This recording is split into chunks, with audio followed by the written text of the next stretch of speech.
Welcome back to our Seamly2D series where we'll be covering how to create a men's t-shirt bodice block. So jumping right into creating our measurements, I'll show you the current measurements that I'm using from the measurements tab and editing the current measurements. Now, these will be based on the medium size from Aldridge's book on metric pattern cutting for menswear. So if that's something you're interested in, I will pop it down in the description below.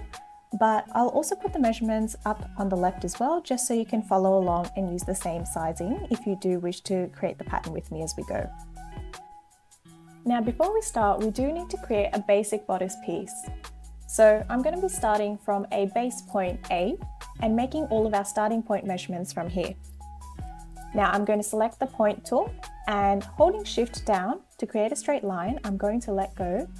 And we can see here we can modify the lengths and the formulas by clicking on these points. So for this particular measurement, I'm going to use the back neck to waist measurement and double click that, and also add on 1 centimeters of ease. So I'm going to hit OK, and you can see on this page we can actually change the line type and also the line color as well, based on how we want to distinguish different measurements. So after hitting apply on that, we're going to close the toolbox. And you can see on the property editor on the right, I've got my formula and the length that measurement comes out to be from base point A to point A1. So a similar thing for point A2, I'm going to use that line tool again, hold shift and click to make a straight line, and then I'm going to modify the measurements. So this particular formula is actually going to be the finished length, so you can make it whatever you want to be, and I've just chosen a length for my t-shirt as well on the screen, as you can see. And again, just changing the line type and hitting OK. So if we scroll down, you can see point A2 as well. The following measurement is going to be for point A3, and this is actually going to be our side depth, which is our armhole depth, plus 1 centimeter. Or you can add 2.5 centimeters if you want extra movement and ease as well for your particular measurements. So again, hitting OK here and applying that line type. Now, point 4 that we're going to cover next is going to be using the midpoint tool, because it's going to occur halfway between point 0 or point A and point A3. So this is automatically going to give us the midpoint without us having to put in any formulas. And I've just selected the 2 different points that I want the current length to be divided in half by. So you can see that the line type is going to remain blank because we're just putting in a new point rather than a new line. And hitting apply, you can see that A4 is now popped on our line A to A3. Now the next point is actually a quarter of the way down from point A. However, I am going to use the midpoint tool and modify that measurement slightly. So we're going to get 1/4 of the measurement from A to A4. And you can see I've just taken that formula and divided it by 4 instead to get point A5.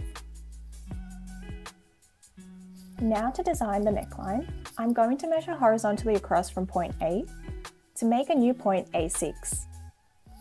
Now, the formula for this particular measurement is going to be our neck circumference that we've already got in our pattern, and I'm going to multiply that by 1/5 and hit OK.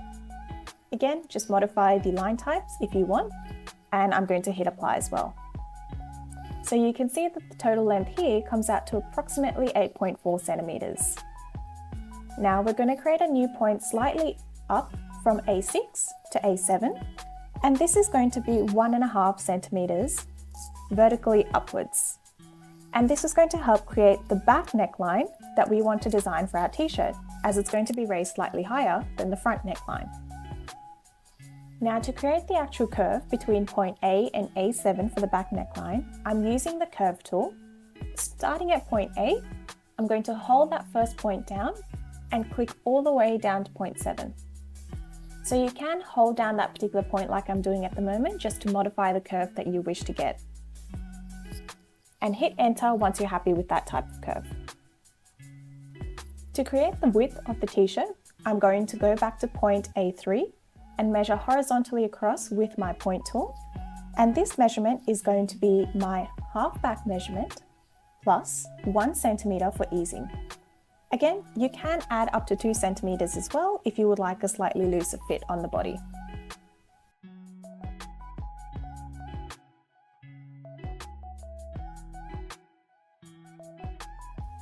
So this point is also going to help map our armhole and shoulder points as we work our way upwards.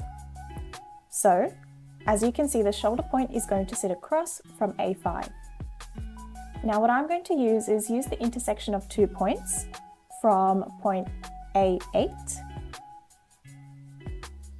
And I'm also going to use the other point, A4, to create part of my armhole measurements at A9. Again, repeating the same steps and tools for my shoulder point, I'm going to use point A8 and A5 to measure point A10. Now from point 10, I want to create another one horizontally across, and this is going to be 0.75 centimeters. Now I'm just moving the point slightly across so that it's visible when I zoom out.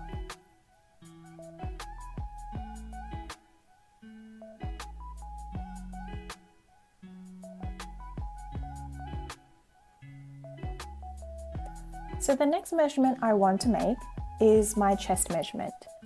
So given that this pattern is going to be folded in half and cut for front and back pieces, this measurement is going to be 1/4 of my chest measurement plus 2.5 centimeters for easing.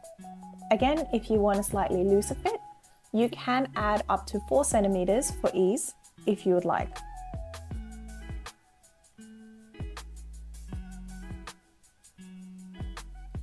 Now, from point A12, I'm going to do a similar thing by using the intersection tool and actually getting the bottom right-hand point of my t-shirt.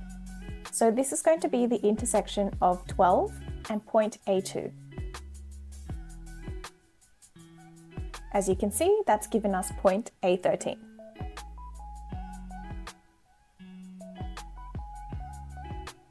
Now, to make our finishing touches, I'm going to add in the remaining curves and the remaining lines as well. So, to make our armhole, we're going to use the spleen tool, and this is going to cover points 11, 9, and 12. So again, I'm holding and moving along that point to make my curve adjustments. And once I'm happy with that, I just click enter for that spleen to remain in place.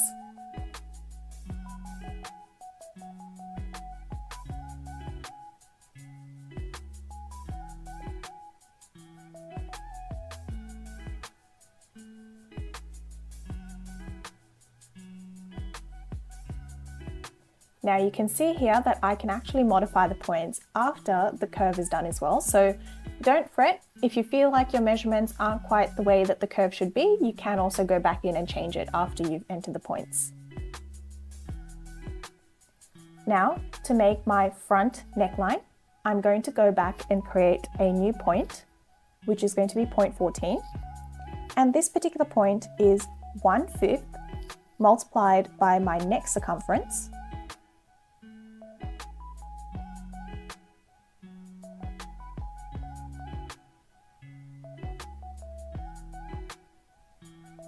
and using my curve tool again, I'm going to take point A14 all the way up to point 7 and adjust that curve as I see fit.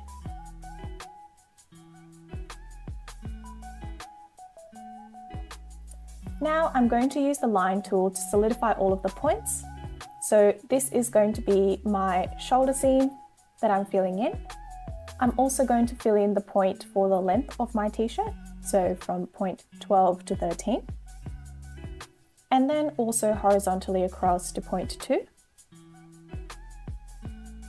Now, if I zoom in a little bit as well, once I complete point A to A14, what this is going to do is actually create 2 separate pieces. So you want to make sure that you're using a separate line to confirm the points 14 to point A.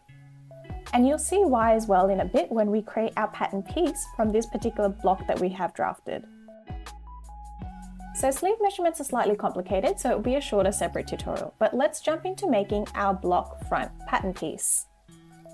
Now, the way that this works is we want to create a pattern piece that we can print out and actually work on. But what you'll see is it's not going to let us create that pattern piece once I click on this particular tool. And the reason being is we haven't created at least one pattern piece. So to do so, on the left-hand panel, I'm going to go to Piece and add New Pattern Piece. And what you're going to want to do is select all of the points that are going to make up our front pattern. And now you'll see why I created that separate line up to point A14 rather than a single line that went all the way from A2 all the way up to point 8. You can see the areas that are being selected by that red line that's coming up. And once you reach that last point, what you're going to want to do is hit Enter after that curve for the neckline is selected. Now I'm going to repeat the same steps to make that pattern piece for the back. So going back to pattern and add a new piece, I'm going to start from the curve from A to A7, which is my back neckline, and work my way around that pattern.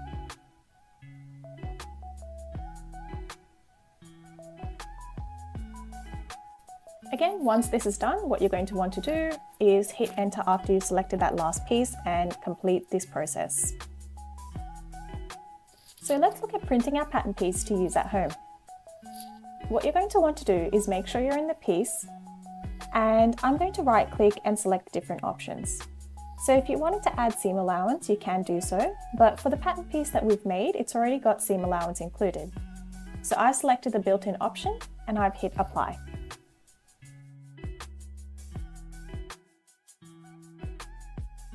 So we're going to export it using our layout settings and select the paper quality and quantity we want and the margins included as well. Once this is done, you're good to go and you can print this out. As always, thanks for watching and be sure to keep an eye out for the next tutorial on how to make sleeves. Be sure to also check out the free PDF pattern for the full t-shirt, including the sleeves, in the description below.